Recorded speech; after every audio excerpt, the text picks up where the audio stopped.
Coming up on Tech News Weekly, I'm Emily Forlini. I'm filling in for Mikah Sargent this week. First, I'll be joined by Abrar Al-Heeti from CNET to talk about robotaxis and autonomous driving tech across the country. Then we'll talk about my story, which is my experience driving the latest autonomous driving tech from Ford and GM. Then we'll move to talking to Lance Ulanoff at TechRadar about ChatGPT's push to take on Google and draw some of that traffic with its new search experience. And finally, we'll round it out with Dan Patterson for a discussion about what the Trump election outcome means for the future of the tech industry. All that and more coming up today on Tech News Weekly. Podcasts you love. From people you trust. This is Twit. This is Tech News Weekly with Abrar Al-Heeti and me, Emily Forlini. Episode 361, recorded on Thursday, November 7th, 2024. Tech's future in the upcoming administration. Hello and welcome to Tech News Weekly, the show where every week we talk to and about the people making and breaking the tech news. I'm Emily Forlini. You might recognize me from other Twit shows or my work from PC Mag. I'm filling in today for Mikah while he's on vacation. And I am joined by the illustrious Abrar Al-Heeti from CNET. Hi, Abrar. Hello. Wow, I love that illustrious. I love that. Well deserved. I'm going to require that now every time I'm introduced. You absolutely should. So you and I were talking, we kind of cooked up a little autonomous driving segment today. Yeah. So we'll kick it off with your stories about Robotaxi. So tell us what you're reading about that. Yeah, I'm so excited about this segment because I'm obsessed with autonomous driving tech and robotaxis. And there's been a good chunk of news lately about this. So I'm going to start off with news from Lyft. So Lyft is now partnering with mache-e Mobility, which operates these autonomous Toyota Siennas. And starting in 2025, they will essentially roll out these robotaxis in Atlanta. So you'll use the Lyft app like you would normally, except you'll actually be able to hail a self-driving minivan. And so that's one partnership. There's another partnership with Mobileye, which is owned by Intel. And this will eventually let certain, AV equipped vehicles also use Lyft. We don't have exact details on when or where yet, but that's another opportunity to use Lyft to hail a self-driving ride.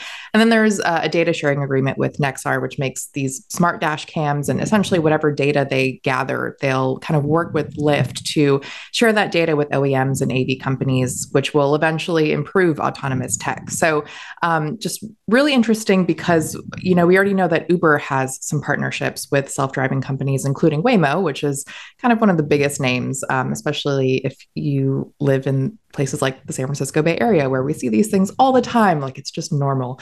And so I think what's really telling about this is, a ride-hailing service recognizing that if you want to compete and if you want to stay relevant in the coming years, you need to have the option for people to hail a self-driving vehicle. And so I'm really curious, there's a lot of, it's a mix of newer and smaller companies and kind of companies that have been around for a while that are a bit larger and owned by companies like Alphabet.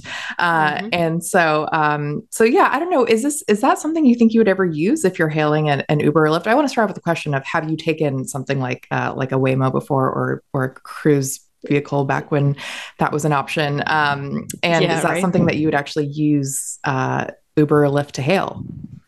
I think I would in a controlled environment. So I haven't lived in a city where they have these running around. Sounds like you are seeing them all the time in San Francisco. Yeah. I did take one at CES as a demo car, and we went on the highways and did all that. And when I was in Austin a while ago speaking at a conference, there were just autonomous cars all around the city, and it just seemed like they were just rocking it. Like they had no problem. So that boosted my confidence a little bit. I would like the option for sure to have a human driver. I don't really feel it's required to completely eliminate the human driver, especially in some circumstances where that could be helpful.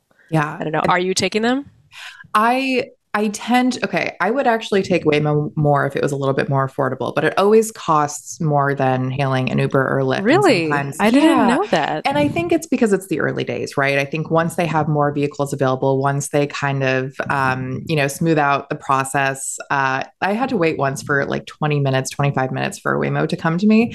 And then it was $26 to go about a mile and a half. And I did it because my mom was visiting and I wanted her to try it out. And it was a really fun experience, but it's not very cost efficient at the time. I think that will change. Right. The perk for me of taking a self-driving vehicle is that sometimes I don't want to tell my life story to an Uber driver, which seems to always happen. Is like there's just a lot of questions, a lot of times when you don't really want to talk to somebody, or maybe you want to, hop on a phone call and not have somebody, listening in on all of that, or, whatever it is, even if you just want to listen to some music that you want to choose. But then at the same time, you do have to think about, these are people's jobs, right? So it's kind of this two-sided thing that you have to think about. So yeah, I don't want human drivers to completely disappear, but I think there is an appeal for self-driving vehicles. And the other piece of this is that Zoox, which is owned by Amazon, they're essentially rethinking how an autonomous vehicle even looks. This is kind of like a boxier design. There's no steering wheel, there's no driver's seat, there's no pedals. So if you're going to say, oh, maybe there's still room for a driver, not with Zoox, there's not a room for a driver. They've been working on this for about a decade, and they shared last week that they're actually planning to roll out these vehicles in San Francisco in Soma. And that is an area that a lot of, robotaxis roam today. Waymo in particular is what I'm referring to. And it's a perfect place to test out a self-driving vehicle because there's the combination of pedestrians, vehicles, public transportation, bikers.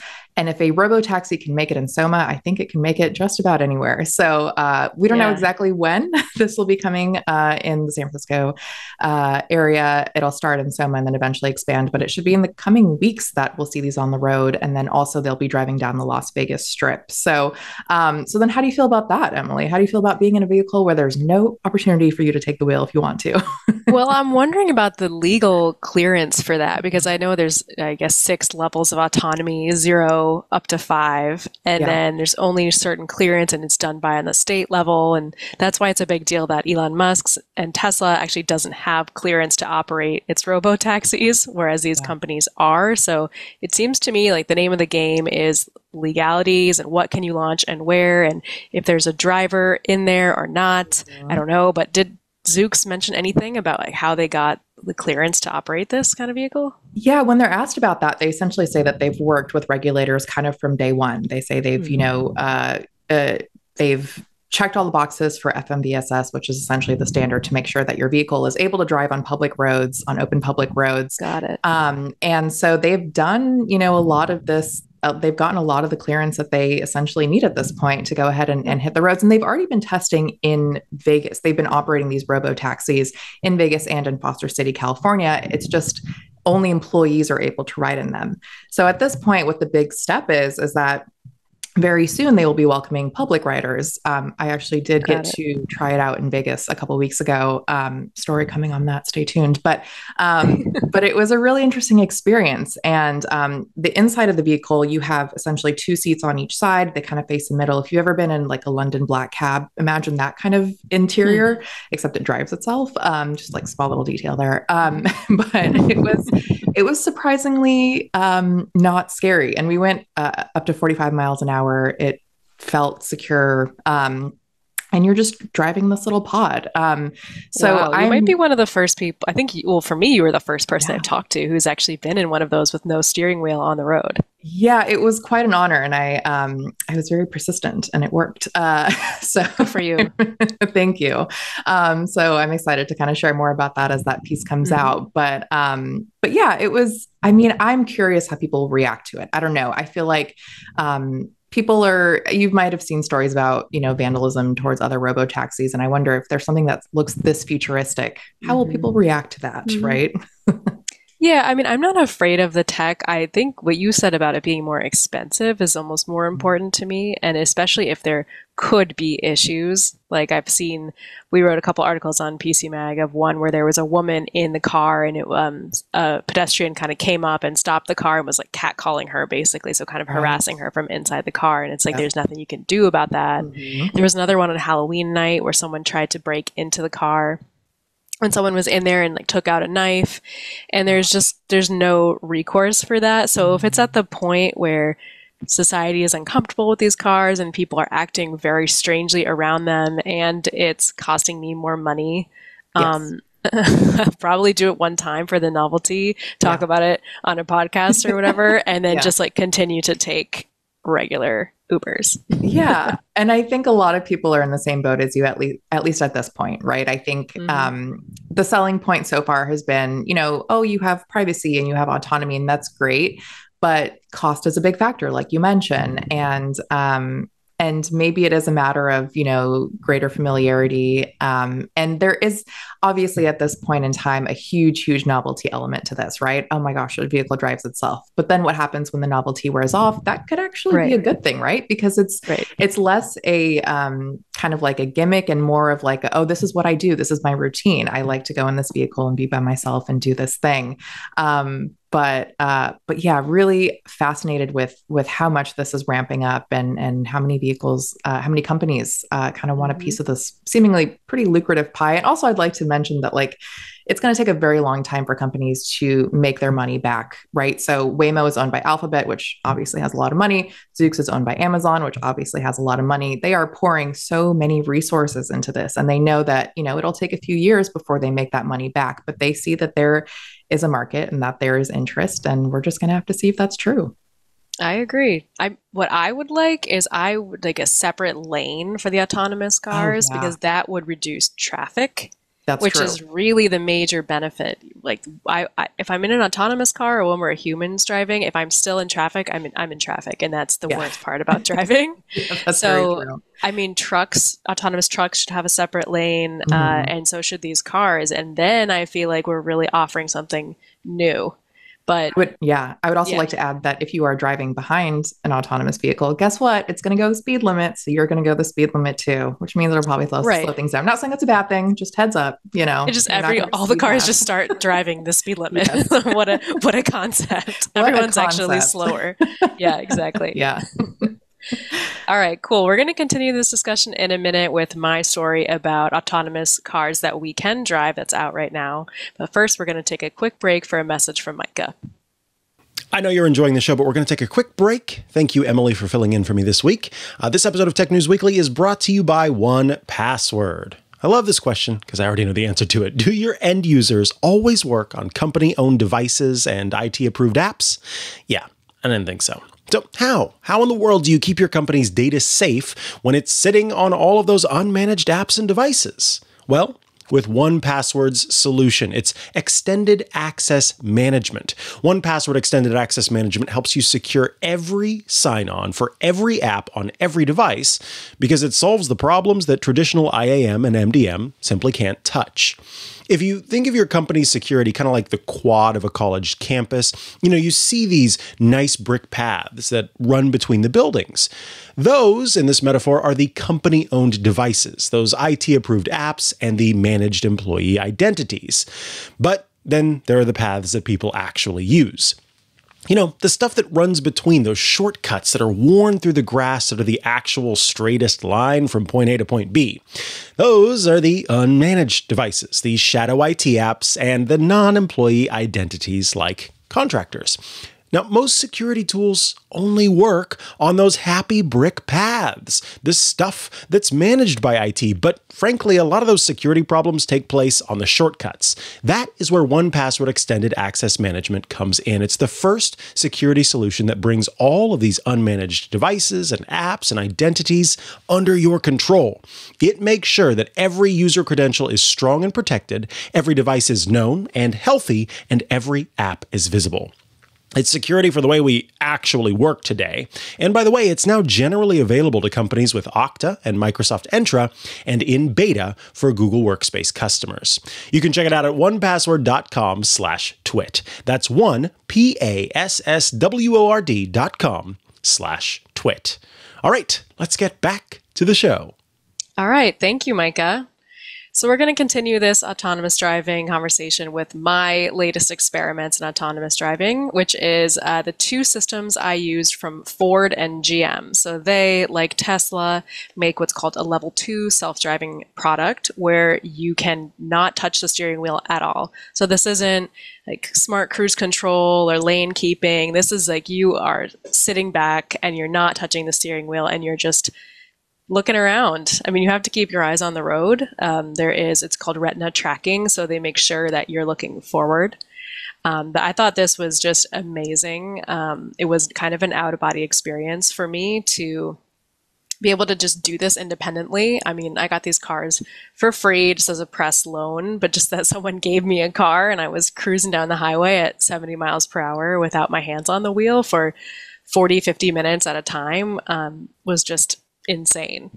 Have you tried these, Abrar? I have not, but I was very intrigued by your story because it's such we start out by talking about autonomous vehicles, but then you talk about something that's a bit more kind of within reach for a lot of people, which is you have a standard vehicle and you're going on a road trip, or even if you're just running an errand and you don't necessarily want to be super, super focused on the road. Also, side note here, I don't normally drive because I, rely on public transportation and walking, but I rented a car a couple days ago and I'm not a fan of driving around San Francisco. It made me really anxious, but I was reading your piece and I was like, gosh, wouldn't it be helpful if I had a vehicle where it would help me merge onto different lanes on the highway and I wouldn't be so nervous about it.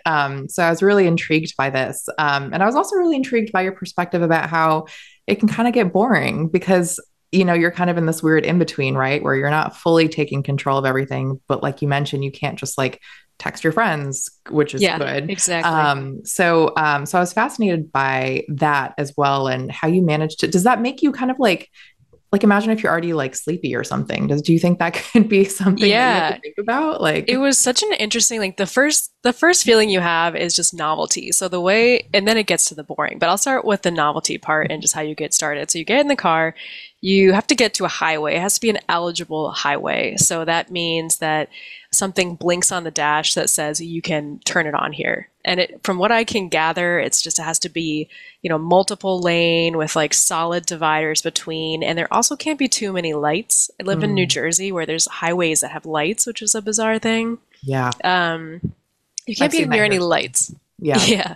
So you basically get on the highway, and then for GM, I was in a Chevy Equinox EV, very nice EV that came out this year. It kind of turns, like the steering wheel lights up green on the top, which is very exciting. And when that happens, you press a button and then you just pull your hands away and you see the wheel start to kind of move a little bit, tweak, but just kind of stays there and then you're driving. It's exactly the same with Ford. So I had a Mustang Mach-E, also awesome car. I had a souped up like sporty package. It was so fun. And that too, it blinks, it says you're ready to go hands free, you press a button and you're good to go. And then for both of them, if they happen to disengage, if you're around like a construction zone or the lines get a little blurry, or for whatever reason they just don't have data on that road, which is a bummer, then it just turns off. Yeah. But yeah, basically when it was working, I got a little bit bored because like I said, they're tracking my eye levels. So this was like a 40-minute, 50-minute drive. And so I was just stuck. Like I'm staring ahead. I can't text. I can't watch anything. I can't even really get in that flow of driving. Like I just was a useless blob staring ahead. That should be our headline. This made me feel like a useless blob. It made me feel like a useless blob. It's like the movie WALL-E, like truly coming to life. The useless blob people who are just sitting there doing nothing. Yeah. And I was like, wow, we're here. That movie came out when I was younger. So funny. But it's just this intermediate state where it's not so self-driving like you mentioned with the Zoox that there's no steering wheel and I'm doing work or I'm watching a show. But I'm not driving. I'm distinctly not driving, but I have to be ready at any moment to intervene.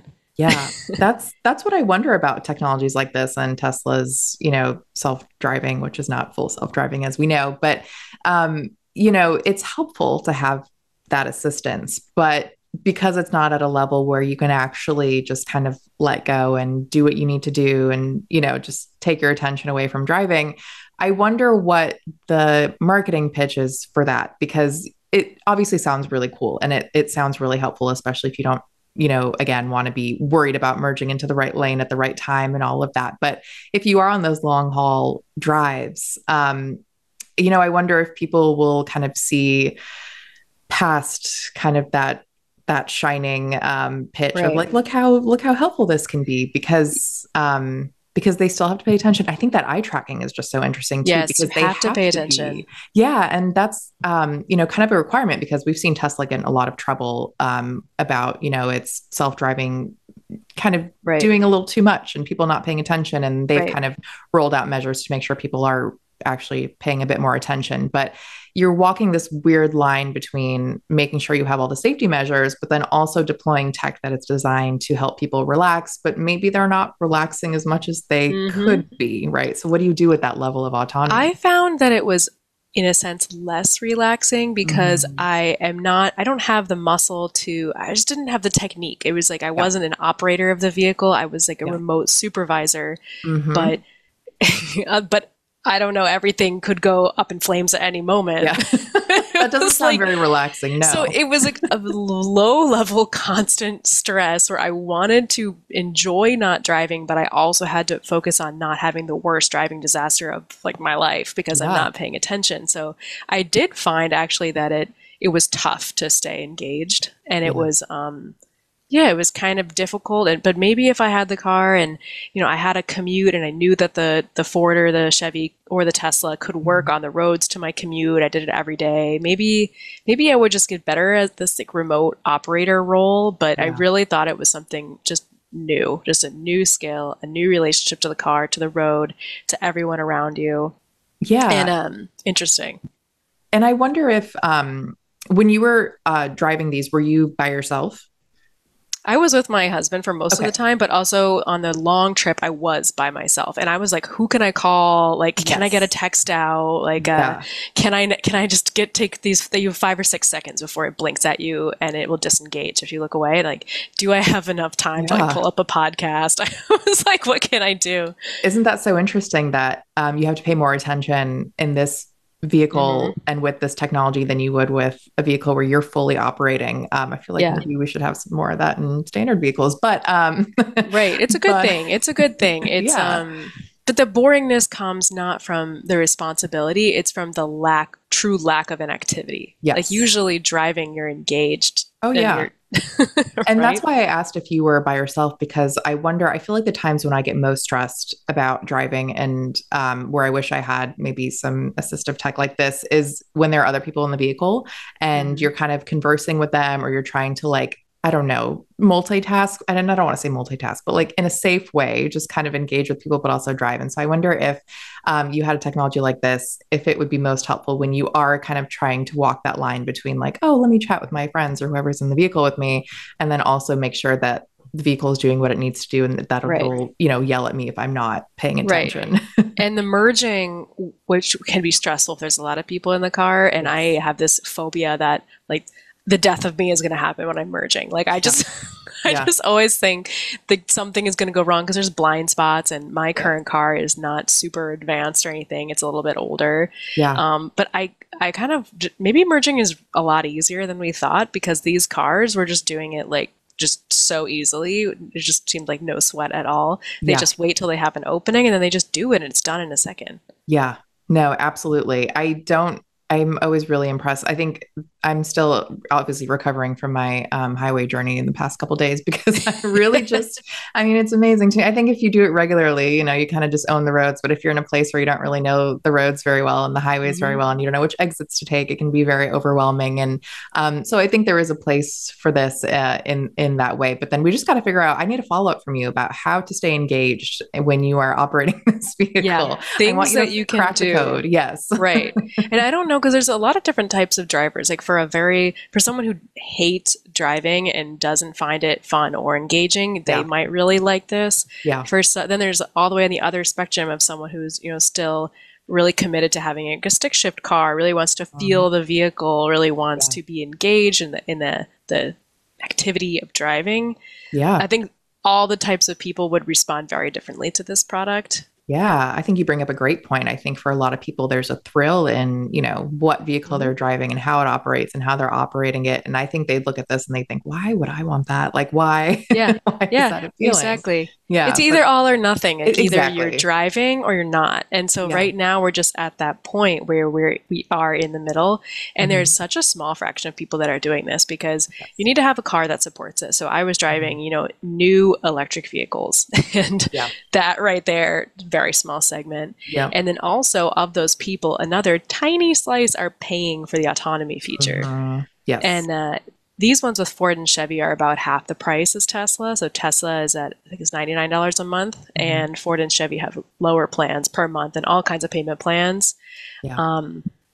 But still, it's a very small amount of people. So it was cool to get a window into that because it is going on roads across the country. Yeah. And it's great to know about, even if you're not, operating one of these vehicles. It's good to know that other folks who are sharing the road with you are. And the point you bring up about the cost, I think it is worth thinking about because subscription fatigue is real. And how many people are going to say, oh gosh, I want to add one more subscription for something that may or may not be necessary. But if it's helpful, it's helpful. And happily Ford introduced a non-subscription option where you could just pay like thousands of dollars up front. It's still less than Tesla. Right. But if you have the money, you kind of just want to like close your eyes and sign it off and then you don't have to worry about it, which is more pleasant. Yes. I think that's more enticing. Yeah. Exactly. And to your point, one last thing about just that people are doing this all over. Like you said, this is just happening. So something Mercedes was trying to do for a while and might still be trying to do is make a new standard type of headlight color when self-driving is engaged. Oh, interesting. So Mercedes is the manufacturer with the highest level of self-driving clearance in the US. So they're at level 3. Okay, yeah. In California. And they have this thing where they're trying to make the headlights turn turquoise when the car is in self-driving mode. Which I think is, what do you think about that? Would you feel safer? I think so. I think it's good to know, right? I think it would be actually kind of helpful to just be aware of that. I think some people might be spooked by it, but I don't think there's anything to be spooked by. I think awareness is more important than just like not being in the know of kind of how these vehicles around you are operating. I don't know. What do you feel about that? I like it. I kind of like any new experiment like that. I'm generally pretty open to it, and transparency is usually a good thing, so why not? Also, turquoise sounds pretty. Can we all have fun colored lights? Right. That sounds cool. I'm up for fun lights. I'm game. All right. Well, we have reached the end. Autonomous Vehicles State of the Union complete. Yes. Thank you for tuning in. Hopefully we've given you everything you need to know about vehicles you can somewhat operate and not operate at all. Exactly. I think we did. I think we did a good job. Yeah, go us. All right. Thank you, Abrar. Where can people find you if they want to stay in touch with your work and with you? Yeah, you can find my stories on cnet.com. I'm also on X, Al-Heeti _3, and I'm on Instagram and TikTok, Abrar Al-Heeti, no spaces. Okay, perfect. Thank you. Thank you. Before we get to our next guest, we are going to have another quick break from Mikah. We'll be back to the show in just a moment. I know you're enjoying it. I know it's going great. Thank you, Emily, for filling in for me. But I do want to take a moment to tell you about Melissa, who are bringing you this episode of Tech News Weekly. Melissa, of course, are the trusted data quality experts since 1985. With Melissa's launch of the Melissa Address Validation app in the Shopify App Store, Shopify Plus merchants now have access to a critical data quality tool directly from the address expert. There are some of the features that the Melissa Address Validation app. You get real-time address validation, so customers are immediately notified if the address they enter contains errors or needs correction, preventing shipping delays, and of course, reducing return rates. It can get pretty costly when you don't have all of that figured out. Plus, global reach. See, the app validates addresses in more than 240 countries and territories, standardizing them according to local postal regulations. So you don't have to worry about that part of it. It'll take care of figuring out how things are exactly supposed to be written out. Plus, enhanced address correction. Even if Google auto-suggestion is enabled, Melissa's app can correct and standardize addresses, adding missing components such as postal codes and ensuring compliance with local formatting rules. CASS and SERP certification. The address engine is certified by USPS and Canada Post, which offers reliable validation for North American addresses. Plus, smart alerts. Love this. The app provides a warning on the thank you page if there is a potential issue with the shipping address, allowing customers to update their information before the order is processed. I know I've certainly seen this pop up, and I go, oh, yeah, this is the address that I actually want. so you can make sure that it gets to where it's going. Shopify Plus merchants can easily install the Melissa address validation app to improve customer satisfaction and avoid the costs associated with returns and redeliveries. With Melissa, you get secure encryption for all file transfers and an information security ecosystem that's built on the ISO 27001 framework, adherence to GDPR policies, and SOC 2 compliance. It's all of that.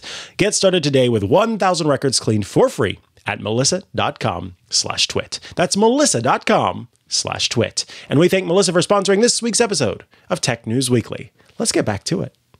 All right, great. Next, we are talking with Lance Ulanoff, editor-at-large at TechRadar and longtime tech industry reporter veteran. Hi, Lance. Hi there.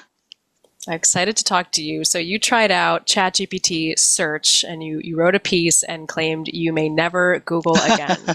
So tell me why you were so convinced by ChatGPT Search. I do admit to a bit of hyperbole, but it was like going back in time. As I wrote my article, I wrote an article 21 years ago about search and how it had become a verb, and that it was the only way I searched. And that was after, the whole industry had all these different search engines. Google arrives, we immediately know it's better, but it was so clean and simple and kept that way for so long. And so with ChatGPT Search, which, by the way, why isn't it Search GPT? But whatever. I thought that's what it was going to be. In any case, it was conversational, of course. It was clean. The results were clean. They were more trustworthy than what you got originally with ChatGPT, which was trying to guess an answer with a limited access to the web. And so this is full access, but also in a way that feels more like an engagement with someone, because you're asking a question and then you're asking a follow-up question and another follow, and the thread is there, and it's not, if I do a similar search on Google, I'm kind of starting over each time. I put something in, that wasn't quite right. Then I put something else in, and I've lost the thread. So all of the experience I was having with ChatGPT Search felt simpler, smarter, cleaner, and a return to just getting me the information I wanted in what seemed to be the best way possible. Right. So can you explain what exactly it is? It's not a new product. It's just an experience within ChatGPT. So what did you see were the differences between ChatGPT 2 weeks ago and ChatGPT now? Yeah, well, basically it is, when you're using ChatGPT, that is a chatbot, a generative AI chatbot, and you can do all sorts of things, including program with it. You can kind of walk it through what you want, give stuff back, but they introduced this very simple thing within the interface. There's a little globe in the prompt box. And if you click that, you're switching to Search GPT or ChatGPT with Search. I guess that's the best way to say it. Because, by the way, there was so much confusion. The way they've done this is not great, because when you say searching, or ChatGPT Search or something like that, people think you're searching within ChatGPT. You're not. You're engaging with a part of the generative AI that uses a combination of its generative AI skills and its ability to search against the internet. So it all kind of collides in that interface, but you're in the same interface. And in fact, all of your history of the various engagements you have with ChatGPT remain in that interface. They're on the left-hand side. You can go back to any of them at any time, which is great. So it feels like a very natural part of the experience. And the results that you get are very clean and conversational, but they are cited. So they do cite the websites that they get it from. They'll both put it in line at the end of a paragraph, and sometimes they'll put it in a little box, or they'll sort of collapse them all up. But also, there's a right-hand column, which I hadn't even noticed at first. Who knows, maybe they added it. But a right-hand column that's very much like a traditional search result, with just the headline, the synopsis, the link. They added that. Yep, that was part of their release. So, it has, I guess, in some ways the best of both worlds. But it's really just a question of, if you want to engage with this. Now, I know that I got access because I signed up to be on the wait list as soon as I heard about it. So it was just turned on for me. And I know that not everyone is getting it. that it's some people have to, I guess, pay for a different level. So it's a little unclear to me how OpenAI is rolling this out, but I know that I had the experience basically from day one. Yeah, so I had the typical kind of experience. I wrote an article on this that should be publishing tomorrow or something with my take, and I got access to it by just subscribing to ChatGPT Plus. When I write articles on it, I just do it for 1 month and then I kind of cancel it. But this is coming to all free users soon, and they said in the quote coming weeks. That is their typical product flow. They'll do Right. it to the Plus users and enterprise users, and then kind of merge it into the free users for most features. So that it should be coming everywhere. But I guess my take on it was very similar to Google Gemini, which is already it's still a conversational chat bot, but it has always had access to the web. Right. Also, I would say Google is also still very similar to this ChatGPT product because Google also has AI overviews now, as well as all the links. So Right. the only difference there is that ChatGPT is conversational, but then you run into the Gemini counterpoint, which is Right. also so. Right. Okay, yeah. There is one other difference that All right, give it to there are me. no ads. There are no ads Right. inside of the ChatGPT search, but you will pretty quickly once you start scrolling down, you will find the sponsored stuff, and it's all kind of there are things that appear in your results in Google that seem to be about something else. People are also looking for this, but I wasn't looking for that. Why do I care? It's always Right. Let's extend, let's go here. We're being helpful, we promise, but it sometimes feels like another way to monetize our eyeballs. So I made this clear in my post that I am definitely not saying that ChatGPT Search is the better search engine. One, I know way too much about how Google works and has worked to build its knowledge graph to understand it is so deep, so rich, so powerful, and that ChatGPT, OpenAI, they're not there yet, and they probably won't be there right away. But it is still a good experience that I think part of the benefit I see is the obvious way of continuing the thread of discovery, that even with the AI overviews that happen at the top of your search, it's not obvious that you can kind of continue that on. It feels a little bit, it's weirdly frustrating, even though those answers can be good, because you're thinking in Google, I just want to get to my results, get out of my way. Yeah. And so you kind of feel like it's a roadblock. Meanwhile, this is the only thing that really exists within ChatGPT Search, so it feels more natural. But Yes. I'm not. I don't. Even if ChatGPT Search was the best search, I don't think that would necessarily be the search we end up using, because best doesn't mean the winner. It's just hasn't been that way in this space, in many spaces. Google's far too powerful, far too widely used, It's just a dominant. habit for everyone. Yeah, Yeah. it's a habit. There's a reason it's a verb. It's how people search. It's integrated into their address bar, right? So they always type, and they type their full sentences. I always said there's a great benefit of Google that you could type a whole sentence in there and get a good result, and people are used to doing that. So getting them to turn their head away would be monumentally difficult. Not that it hasn't happened before. I In fact, agree. It's Google going to did take it. a little more. Yeah, Google did take it once, right? Google did it once with Chrome. When Chrome arrived, the dominant browser was Internet Explorer and Netscape to some extent. And Mozilla. yeah, Mozilla, Firefox, Yep, good yep. luck. But most of those are just rounding errors at this point. So Agreed. it's possible, but not likely. Right. So my last question on this point, if you had to make a prediction for when ChatGPT would start eating into Google's usage, or let's say search volume, do you have a prediction for that, or do you think that would happen? I don't know that it would be part of it is marketing, right? We talked about how it showed up as ChatGPT Search. That's confusing to me. Why didn't they go with Search GPT? I was ready for it. I thought it was great. I liked it. They own the URL from what I understand. Yep. So here's what I'm thinking, that maybe they're still going to do that, but they're kind of sort of letting people test drive it right now. It's inside the thing, but a year from now, or maybe because it's AI time, which is always faster, maybe it's 6 months from now, it shows up as Search GPT with an even better interface.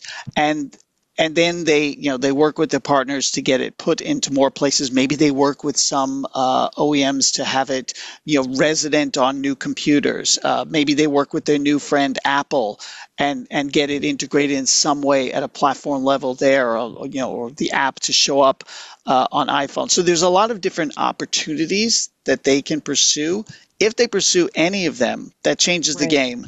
And then 18 months from now, maybe they have like 5%. And I know that doesn't sound like a lot, but that's a measurable amount. Mm-hmm. And it could grow from there, especially if people are truly satisfied. The last thing I will say, because I said this to someone else, and I actually believe this is really true, is that broadly, what I'm realizing is that the way we search is changing no matter what. We are going to go in an AI-powered search direction. That is obvious to me. It is better. You're going to get better results. You're going to feel more supported. It's going to happen. It's just a question of who's going to lead it. Google, OpenAI, someone else. I agree. And it's important to start planning for that, especially from people like us who make content and people who consume content, just adjusting to that reality for sure. Oh, yeah. The economics. Let's not talk about that. I know. And you would have been the perfect person to talk about since you have been in the industry for so long. You're former editor of PC Mag, editor-in-chief, where I work now. So I could tell you things. I could tell you things about the way this industry has changed. Going back decades. It's crazy. Next time. Or I'll have you back, or I'll set up another time to talk with you. Yeah. Sounds all right. good. Well, thank you, Lance. So where can people follow you if they want to stay in touch and read your work? Yeah, obviously techradar.com. They can look on something called X, Threads, TikTok on there. So all of the usual places. Okay, perfect. Thank you so much. It's a pleasure. We have one more guest today, but first we are going to take another quick break with a message from Mikah. Hello, I am back again for another quick break. This episode of Tech News Weekly is brought to you by Experts Exchange. Love the folks at Experts Exchange. You can join a network of trustworthy and talented tech professionals to get industry insights and advice from people who are actually using the products in your stack instead of, paying for expensive enterprise-level tech support. As the tech community for people tired of the AI sellout, Experts Exchange is ready to help carry the fight for the future of human intelligence. And after talking to them, they absolutely hold true to that. They want to make sure that this is a place where you can share your expertise or go to find expertise and know that you're talking to human beings. Experts Exchange gives you access to professionals in more than 400 different fields, including programming, Microsoft, DevOps, and more. And unlike other places, duplicate questions are actually encouraged. Their contributors are tech junkies who love graciously answering all questions. One member said, quote, "I have never had GPT stop and ask me a question before." That happens on Experts Exchange all the time. They're proudly committed to fostering a community where human collaboration is fundamental to the process.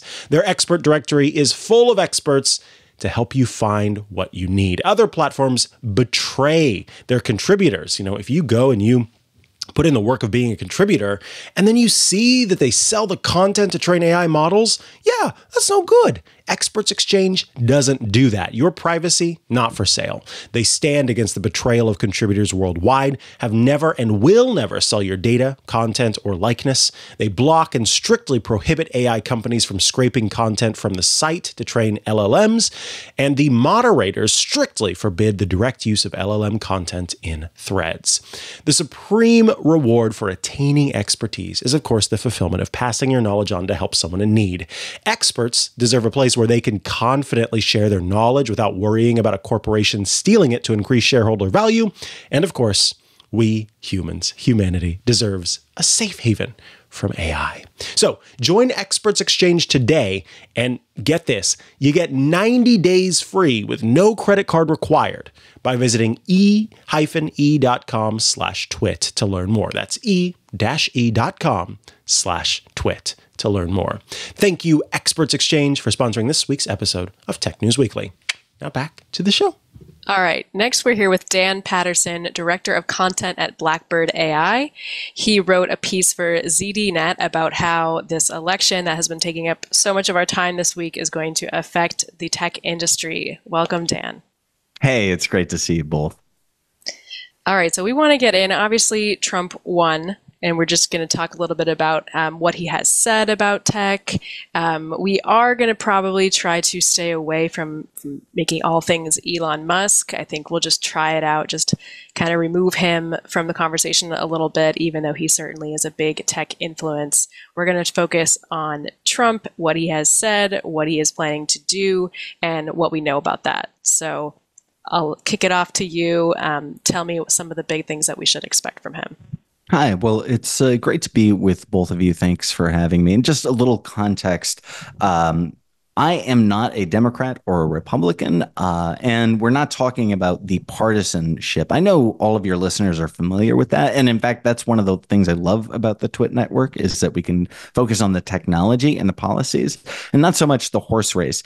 I have covered politics. In fact, every political campaign since 2004. This is the first one I've sat on my butt at home for in a long time, and I'm sure glad I did, although I once again covered a lot of the technology. My day job is the director of content and comms at Blackbird AI here in New York City, but I have written for ZDNet for 10 years now. Jason Heiner is the editor there, and their entire team is just fantastic. Just like PC Mag, same owners, great team, great people, and great tech coverage. So when it comes to the president-elect, the honest answer is that I don't know. We don't know. And it's hard to really get an understanding of granular policy. But what we can do is look at what he has said in the past and during this campaign, and we can look at his previous administration. The way I reported the story was by interviewing well over a dozen technology and tech policy experts. One of the really interesting things that I found was that because this particular campaign was so exhausting on both sides for so many people that it was really hard to get experts to go on record, although many of them were certainly willing to fill me in on background. What we learned was especially about what we can kind of expect from the incoming president can be summed up in one word, and that is deregulation, or at least the easing of what they have his administration and his campaign has referred to as over-regulation. Now, again, we kind of have to parse the tea leaves on this. I did speak with Chloe Otto. She is a technology policy expert based in Washington, D.C. And I spoke with Ivana Bartolini, who I speak with many times. She is the director of policy at YPro, of tech policy at YPro. And both of them told me that Lina Khan, who has kind of been a favorite of the Democrats, is likely to be replaced, and many of her the FTC's policies will be likely eased, at least when it comes to her relationship with the technology industry and FANG companies, which are most of the large technology companies. We can probably see an ease of regulation when it comes to artificial intelligence. Now, that really is a complicated topic because it stretches from the CHIPS Act to the current administration's policies on AI bias. So when we say AI, it really is kind of this bundle of technologies and policies that are together. But I think that we can see broadly, at least according to Chloe Otto, we can see an ease of the regulation policies. I think we can probably take the same approach when it comes to crypto and cryptocurrency. In fact, we saw right after the election was called, we saw a surge of Bitcoin to over $72,000, which was a high for the cryptocurrency. So when it comes to specifics, again, it's very difficult to get a read, but deregulation or an ease of what they call overregulation is the name of the game. Right. And I think also with that point, I mean, Trump is a fan of big business and letting businesses kind of thrive, or some people might say, save too much money, not pay taxes, that kind of thing. So I think maybe big tech will benefit, whereas maybe with Kamala Harris's plan, there was a lot more talk that I heard about startups, about funding smaller businesses, which could have maybe added more diversity into the tech sphere. But what I'm seeing is the big tech companies are all congratulating Trump. They're hoping to not have too many restrictions on their AI development. And I think that's what we're going to see. The only counterpoint is I don't think that the Democrats were going to really regulate AI. I don't think we've made much progress as a country on that. And personally, I didn't see a huge path to any AI regulation in either scenario. So sometimes I wonder, in AI specifically, will it really be that big of a difference from what we have today or what we would have had? Well, I think that we will see. Well, I'm trying to choose my words carefully here because there is so much loaded into artificial intelligence, but we will probably see an ease of the current administration's AI Bill of Rights. And, this encompassed things like deepfakes, disinformation, and facial recognition. So I think that when we look at probably how they will first make big changes, it will be altering the current administration's AI Bill of Rights. Right. And we did see Trump playing around with AI, kind of childlike. I think it was kind of just, I can create an image, and he posted it on his Twitter account, and he kind of learned he could create art with AI during his campaign. So maybe he's also warming up to it too. Do we have any sense of his technology chops or what he brings to a technology conversation? I feel like we have this conversation during every campaign and subsequent administration. What has been so interesting to me following this is not so much any one candidate's particular capabilities, but their use of technology in the campaign. Going back to 2008, I remember the Obama campaign so clearly building my.barackobama.com, which integrated with the Facebook API, which at the time was really hot. It allowed them access to a lot of data that at the time, they said this helped with GeoTV and micro-targeting. So it was a real innovation. Of course, social media wasn't new at that time, but for the mainstream, by 2012 in the Romney campaign, that was truly the social media campaign. I know we talk about that in subsequent cycles, but really it was 2012 where Twitter and other large tech platforms were used at scale by both campaigns. And then by 2016, of course, we were talking about Cambridge Analytica and the exploitation of technology. So what's really been more interesting to me is, once a president is in the Oval Office, Obama very famously had an iPad that he said was so limited, it was like for babies. That's the tech capabilities at that point. If you're touching your phone, it's very strange. The president should not be touching or using technology directly, at least according to many people from the White House. But the run up to it, I'm really fascinated by the next cycle. Artificial intelligence will be more mature. Cryptocurrency will be more mature, and technology policy will be more mature as well.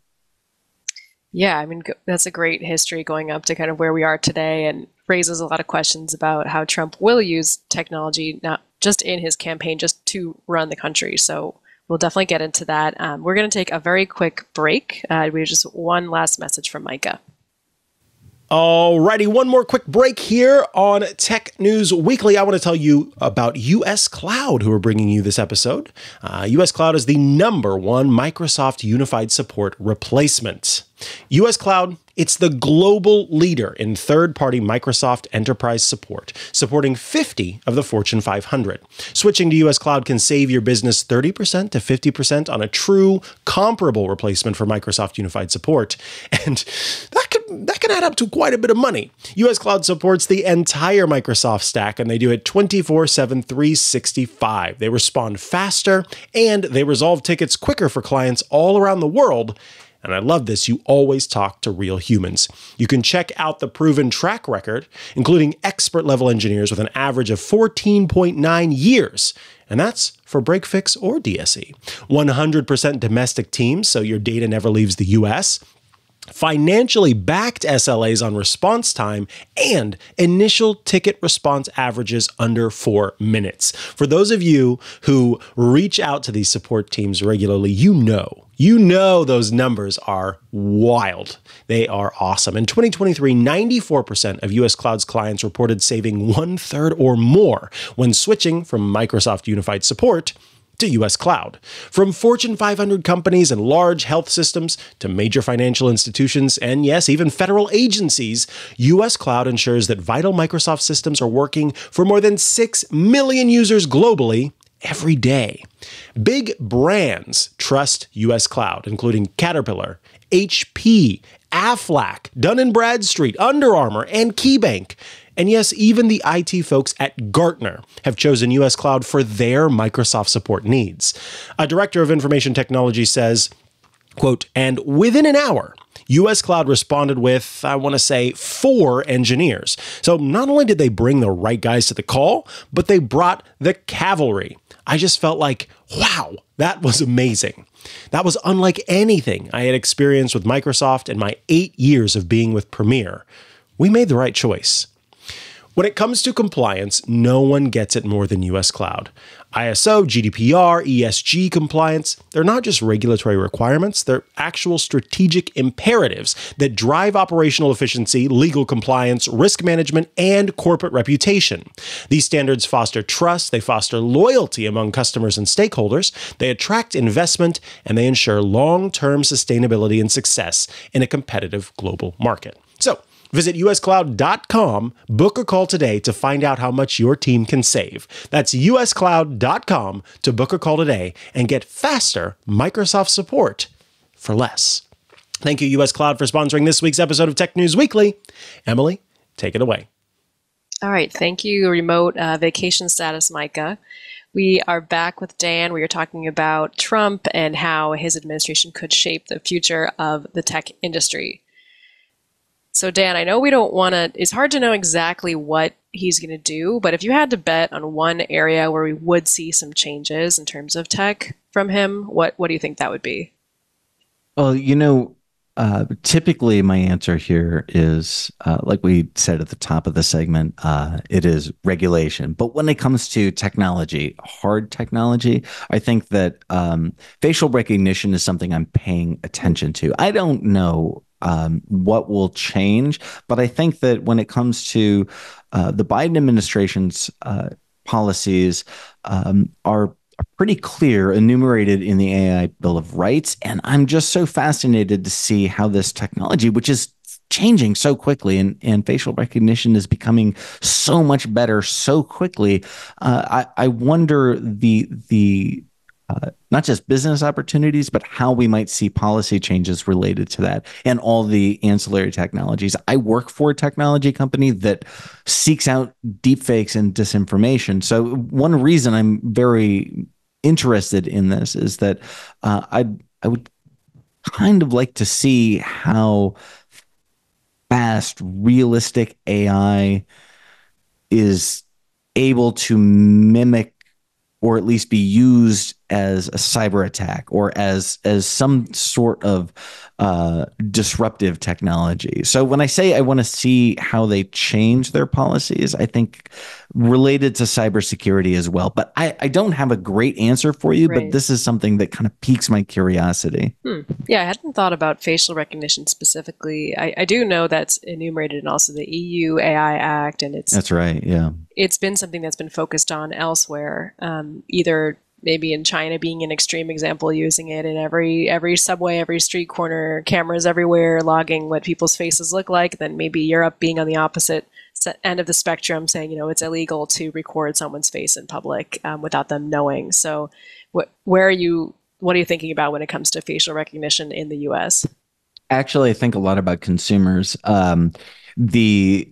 Just like in Europe, we've seen and those policies put into place. The leaps that we've seen here with Clear, for example, or when you go to the airport. These technologies were not reliable even 5 years ago, and seeing the consumer use of this technology just makes me think that the business use must be so much more advanced.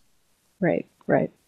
But we'll see. I mean, sometimes with deregulation, can we interpret that as the government will not be taking an active role in shaping the development of tech and leaving it to the tech companies? Is that kind of what deregulation looks like in this environment? I think that is often the conception of deregulation, but look, the best way to answer your question is that I don't know, and anybody who proclaims they do know really does not. We can only look at some precedent for the incoming president, but he has been so inconsistent on policies that right now we just have to kind of wait and see, and then we can kind of divine things as we get drips of policy in the first couple months. Right. All right. So don't go out and invest in some niche technology just yet. Maybe not. Maybe just wait. Maybe give it a couple months. Maybe. All right, we'll see. All right, well, thank you, Dan. Anything else to add, or anything else you're watching about policies and tech? I'm looking to see how the transition team operates. I hope that gives us a little glimmer, but I think this is what is really interesting right now are the unknown unknowns. Typically, I sound a little bit like an old defense secretary of the United States, but we have known unknowns. We know that the incoming administration will make changes. In this case, we really don't know what the decision-making apparatus will be. So it's hard to, if that makes any sense, we don't know the shape or the topography of the administration yet. So we don't really know where the peaks or valleys will be. Pardon my metaphors. Right. And there. it doesn't sound like there is a clear technology plan from the administration. There is no clear plan about anything, although there are a number of adjacent plans. Yeah, concepts. Well, we'll see. Hopefully in a couple of months we have some first actions and something to go off of. Yeah, let's do this again in 6 months, and I'm sure I'll have some different answers for you. All right, perfect. Thank you. Where can people find you online? How can they keep up with you and your work? Going back to those early days of social media, I was just talking with Jason Heiner at ZDNet. He and I were both very early on Twitter, but I just don't use social media much anymore. I have a newsletter at news.danpatterson.com, and you can read a lot of what we're working at blackbird.ai/blog. We just put out a large report about Telegram and Russian propaganda influence on that network, which is pretty fascinating. Interesting. All right. Well, we'll have to do this again in 6 months, and it was fun chatting with you. You too, Emily. Thanks. Tech News Weekly publishes every Thursday at twit.tv/TNW. That's where you can go to subscribe to the show in audio and video formats. If you want to get all of Twit's shows ad-free, check out Club Twit for $7 per month. That gets you every Twit show with no ads, an exclusive Twit Plus feed with extra content, and a members-only Discord channel, which is a lot of fun. That's twit.tv/clubtwit for the Discord. You can also subscribe to individual shows on Apple Podcasts for $2.99 a month, and you'll get the audio feed completely ad-free. And if you want to follow my work, I write for PC Mag. I write about AI, electric vehicles, all things tech industry. You can find me at PC Mag at Emily Forlini, or all of my social media accounts are at Emily Forlini. So thank you so much, and Mikah will be back next week. Bye.